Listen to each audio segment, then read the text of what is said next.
Good morning, students.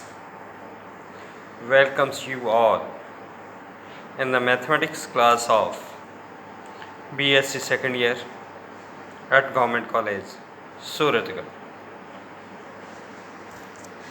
जैसा कि आप जानते हैं कि अपने सेकंड ईयर का थर्ड पेपर मैकेनिक्स शुरू किया था, तो आज हम अर्य एवं अनुप्रस्थ वेग और त्वरण का अध्ययन करेंगे। अर्य वेग मीन्स रेडियल वेलोसिटी और रेडियल एक्सेलरेशन, और अनुप्रस्थ वेग और त्वरण का मतलब है ट्रांसवर्स वेलोसिटी और ट्रांसवर्स एक्सेलरेशन। तो सबसे पहले मैं आपको बताना चाहूँगा कि अर्य वेग और अर्य त्वरण क्या होते हैं। तो यदि कोई कण किसी वक्र में गतिमान हो तो वक्र के किसी बिंदु P पर ध्रुवांतर रेखा OP के अनुदिश जो वेग का वियोजित भाग होता है उसे हम अर्य वेग कहते हैं। और इसी प्रकार ध्रुवांतर रेखा OP के लंबवत जो वेग का वियोजित भाग है उसे हम अनुप्रस्थ वेग कहते हैं। और इसी प्रकार परिणामी त्वरण का ध्रुवांतर रेखा OP के अनुदिश वियोजित भाग अर्य त्वरण और ध्रुवांतर रेखा OP के लंबवत वियोजित भाग अनुप्रस्थ त्वरण कहलाता है। That is, if a particle is moving in a curve, then the resolved component of velocity along the radius vector at any point P on the curve is known as radial velocity, and the resolved component of acceleration perpendicular to OP is called transverse acceleration. Similarly, the resolved component of acceleration along the radius vector and perpendicular to the radius vector are successively known as radial acceleration and transverse acceleration. अब हम सबसे पहले अर्य वेग और अनुप्रस्थ वेग का formula derive करेंगे कि मान लीजिए कोई कण किसी वक्र में गतिमान है, किसी समय t पश्चात कण बिंदु P जिसके ध्रुवीय निर्देशांक r और थीटा है, यानी कि OP is equal to r and angle POX is equal to theta. After some time t जो पार्टिकल है वो बिंदु Q पर है और बिंदु Q के polar coordinate r plus delta r और थीटा प्लस डेल्टा थीटा है। हम बिंदु Q से QM लंब डालते हैं OP प्रोड्यूस्ड के ऊपर, और अब हम बिंदु P पर अर्य वेग ज्ञात करना चाहते हैं। तो पहले वेग क्या होता है? विस्थापन में परिवर्तन की दर। अर्य वेग अभी मैंने आपको बताया कि ध्रुवांतर रेखा के अनुदिश जो वेग का वियोजित भाग है वो अर्य वेग कहलाता है। तो इसलिए अपने क्या लिखते हैं? ध्रुवांतर रेखा OP के अनुदिश विस्थापन में परिवर्तन की दर। तो पहले बिंदु P पर है, बाद में Q पर पहुंचा, तो Q से जब आपने लंब डाला तो OP की दिशा में जो विस्थापन में परिवर्तन हुआ वो कितना है? PM। तो इसलिए अगर मैं बिंदु P पर अर्य वेग u सपोज कर लूँ तो u इज इक्वल टू क्या आ गया? लिमिट विस्थापन PM में परिवर्तन की दर कितने समय में ये परिवर्तन हुआ? डेल्टा t में। तो limit PM upon delta t tends to 0। PM को अपने क्या लिख सकते हैं? OM minus OP upon delta t as it is. अब राइट एंगल ट्राइंगल है आपके पास OMQ, तो इसमें OM अपॉन OQ क्या है? Cos of delta theta.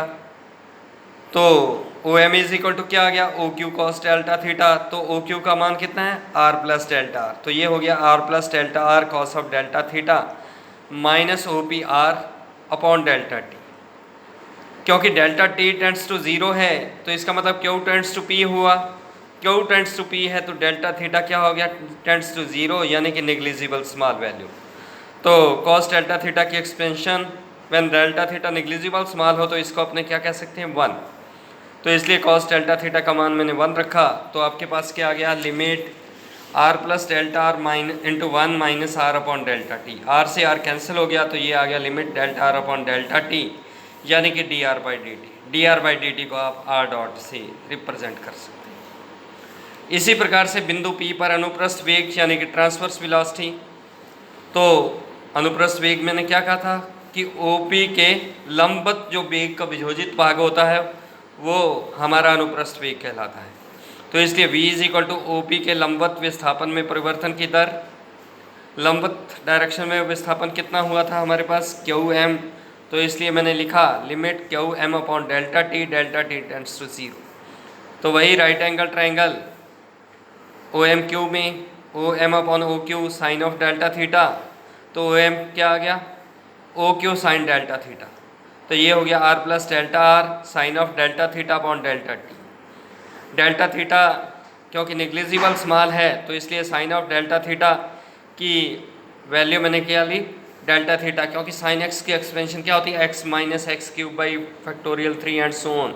अगर एक्स स्मॉल है तो एक्स क्यूब बहुत छोटा हो जाएगा। तो इसलिए ये बना limit R delta theta upon delta T plus delta R upon delta T into delta theta. R बाहर चला गया, delta theta upon delta T D theta by D T, delta R upon delta T D R by D T into delta theta. Delta theta tends to zero है तो total value बन गई 0। तो v का मान आ गया आपके पास R D theta by D T, यानी कि v is equal to R theta dot. तो आपने अरीय वेग भी निकाल लिया, अनुप्रस्थ वेग भी निकाल लिया। तो अगर आपको परिणामी वेग निकालना है तो that will be equal to अरीय वेग का वर्ग प्लस अनुप्रस्थ वेग का वर्ग होल अंडर द रूट, यानी कि R dot square plus R theta dot square. परिणामी वेग की दिशा अगर ध्रुवांतर रेखा ओपी के साथ अल्फा कोण बनाती हो तो tan alpha is equal to लंबवत डायरेक्शन में वेग क्या है, R theta dot upon OP की दिशा में वेग कितना है, आर डॉट। तो tan alpha is equal to R theta dot upon R dot. अब हम अनुप्रस्थ और अरीय त्वरण का फॉर्मूला कैलकुलेट करना चाहिए। तो जैसे मैंने कहा कि t समय पश्चात कण बिंदु P पर है, मान लीजिए P पर वेग u और अनुप्रस्थ वेग v है। इसी प्रकार t प्लस डेल्टा टी पर q ओ क्यू के दिशा में वेग u प्लस डेल्टा u और ओ क्यू के लंबवत वेग v प्लस डेल्टा v है। तो यहाँ से मैंने क्या किया है, बिंदु Q पर एक LM समानांतर रेखा खींची है OP के। तो इसलिए जो u प्लस डेल्टा u है LM के साथ एंगल कितना बना रही है, डेल्टा थीटा। तो u प्लस डेल्टा u को मैं रिजॉल्व कर रहा हूँ, एक तो LM की दिशा में ही, यानी कि जो OP की दिशा बन जाएगी। तो u plus delta u cos of delta theta, और LM के लंबवत कितना हो जाएगा, u plus delta u sine of delta theta, या ये u plus delta u cos 90 minus delta theta, एक ही बात है। इसी प्रकार से अगर वो angle v plus delta v का कितना है, 90 माइनस डेल्टा थीटा है, तो v प्लस डेल्टा v का एंगल कितना हो गया, डेल्टा थीटा। तो इसलिए v प्लस डेल्टा v को रिजॉल्व किया लंबवत दिशा में, तो वो क्या बन गया, v plus delta v cos of delta theta, और OP की दिशा में किया तो v plus delta v sine of delta theta. लेकिन ये डायरेक्शन क्या है, नीचे की ओर आ रही है, OP की दिशा में लिखेंगे तो माइनस साइन। तो अब मैं रेडियल एक्सेलरेशन लिखना चाहूँगा। तो OP के अनुदिश वेग में परिवर्तन की दर, तो OP के अनुदिश वेग कितना हुआ है, LM की दिशा में आपने लिखा एक तो u plus delta u cos of delta theta, दूसरा क्या है v plus delta v sine of delta theta. Direction नीचे की ओर आ रही थी, हमें ऊपर की ओर चाहिए, तो इसलिए मैंने लिखा minus v plus delta v sine of delta theta, minus बिंदु P पर OP की दिशा में वेग u। तो अब फिर से वही चीज़, cos delta theta approximately 1 sine delta theta का मान रखा मैंने डेल्टा थीटा। तो u से u कैंसिल हो गया, तो बाकी आपके पास बन गया delta u upon delta T tends to 0, तो du by D T minus v delta theta upon delta T tends to 0, तो ये बन गया minus v D theta upon D T. Minus delta V upon delta T D V by D T into delta theta zero हो गया, तो ये रह गया जीरो। तो आपके पास बना D U by D T minus V D theta by D T. U क्या आ रही है वेग, तो उसका मान रखा D R by D T, और वी क्या है अनुप्रस्थ वेग जिसकी वैल्यू आपने पहले कैलकुलेट किया D theta by D T into D theta by D T as it is. तो ये आपके पास आ गया D two R with respect to D T two minus R D theta by D T का square, या simple formula हमने लिखा R double dot minus R theta dots का स्क्वायर। इसी प्रकार से अनुप्रस्थ त्वरण, तो अनुप्रस्थ त्वरण क्या है, ध्रुवांतर रेखा के लंबवत त्वरण का वियोजित भाग। तो लंबवत डायरेक्शन में वेग आपने लिखा है एक तो u plus delta you cos of 90 minus delta theta, यानी कि u plus delta U sign delta theta, plus बिंदु के ऊपर लंबवत दिशा में v plus delta v cos of delta theta, minus बिंदु p पर वेग लंबवत दिशा में कितना था v, तो इसलिए हमने लिखा u plus delta U sine of delta theta, plus v plus delta v cos of delta theta, minus बिंदु p पर वेग v upon delta t। Values हमने सब्स्टिट्यूट की, तो ये आ गया आपके पास u delta theta upon delta t, तो u D theta by D T. Delta u upon delta t का क्या बनेगा D U by D T into delta theta, तो वो ज़ीरो है तो इसलिए ज़ीरो बन गया, प्लस v से माइनस v कैंसिल हो गया, और लास्ट वाला रहा delta v upon delta t tends to zero, तो D V by D T. हमने u का मान रखा D R by D T, theta का मान D theta upon D T as it is, D by D T of v का मान रख दिया R D theta upon D T. फिर से सॉल्व किया हमने, तो आर डॉट थीटा डॉट पहले वाले टर्म्स, आर डॉट का differentiation R dot theta dot as it is, plus R बाहर चला गया, D by D T of D theta upon D T क्या हो गया आर थीटा डबल डॉट, तो ये बन गया आपके पास two R dot theta dot plus R theta double dot. इसे आप लिख सकते हैं one upon R D by D T of R square theta dot. तो इसलिए हमने ट्रांसवर्स एक्सेलरेशन का भी फॉर्मूला ड्राइव कर दिया।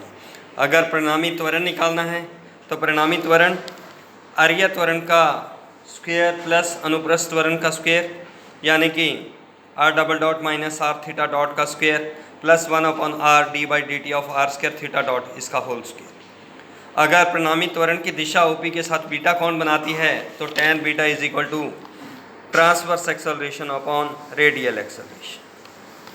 अब एक शॉर्ट क्वेश्चन इसमें मैं बताना चाहूँगा कि मान लीजिए कोई कण किसी सर्कुलर पथ में गतिमान है, यानी कि एक सर्कल बना हुआ है उसके ऊपर गतिमान है, और वृत्त के केंद्र को हम मूल बिंदु मानते हैं, तो r इज इक्वल टू क्या होगा a, क्योंकि केंद्र से मूल बिंदु से वृत्त के किसी बिंदु तक हमेशा क्या रहता है r कांस्टेंट रहता है, तो r is equal to a।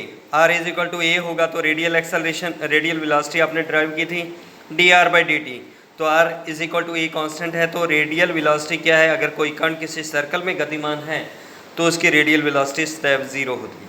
Transverse velocity का फॉर्मूला निकाला था आपने r थीटा डॉट, तो r का मान क्या है a, तो a theta dot. Radial acceleration आपने निकाला है r double dot minus R theta dot square, तो r डॉट ज़ीरो है तो r डबल डॉट भी zero minus a theta dot square. तो जो रेडियल एक्सेलरेशन होती है यदि कण सर्कल में गतिमान है तो सर्कल के किसी बिंदु पर radial acceleration minus a theta dot square. और इसी प्रकार से ट्रांसवर्स एक्सेलरेशन का फॉर्मूला था आपके पास two R dot theta dot plus R theta double dot, या दूसरा भी लगा सकते हैं आर डॉट ज़ीरो है तो पहले वाला पद zero plus a theta double dot. तो इस प्रकार से यदि कोई कण किसी सर्कल में गतिमान है तो उसका अरीय वेग शून्य है, अरीय त्वरण minus a theta dot square negative होता है, यानी कि रिटार्डेशन, अनुप्रस्थ वेग a थीटा डॉट, और ट्रांसवर्स एक्सेलरेशन होती है a थीटा डबल डॉट। तो आज इतना ही, इससे आगे हम आपके पास लीनियर वेलोसिटी और एंगुलर वेलोसिटी में संबंध ज्ञात करेंगे, और उसके साथ साथ टेंजेंशियल वेलोसिटी और नॉर्मल वेलोसिटी को ड्राइव करेंगे। तो आज बस इतना ही। जय हिंद।